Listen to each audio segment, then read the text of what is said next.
ఓం నమో వెంకటేశాయ. మన టీటీడీ ఆధ్వర్యంలో ఏదైతే 4 డ్యాములు ఉన్నాయో అవన్నీ 2 డ్యాములు ఫుల్ అయిపోయి ఒక్కొక్క గేటు తెరవడం జరిగింది. అదేవిధంగా ఇంకొక 2 డ్యాముల్లో 95% కూడా మొత్తం నిండు కుండల్లాగా తయారైనాయి.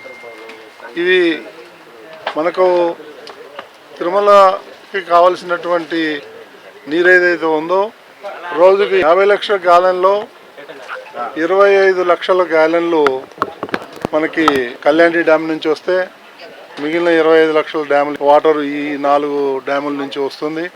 కాబట్టి రాబోయే 9 నుంచి 10 నెలల వరకు పుష్కలంగా నీరు లభించే అవకాశం ఉంది. గత 11 నెలల్లో టీటీడీకి అత్యధికంగా టీటీడీ పుట్టినప్పటి నుంచి ఇప్పటి వరకు నాకు తెలిసి మనకు 918 కోట్ల రూపాయలు ఏదైతే ఉందో అది డొనేషన్స్ వచ్చాయి.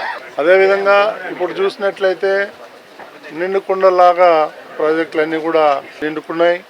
ఇవన్నీ కూడా మనకి రాబోయే కాలానికి శుభపరిమాణం అని చెప్పేసి నేను ఈ సందర్భంగా తెలియజేస్తున్నాను. ధన్యవాదాలు.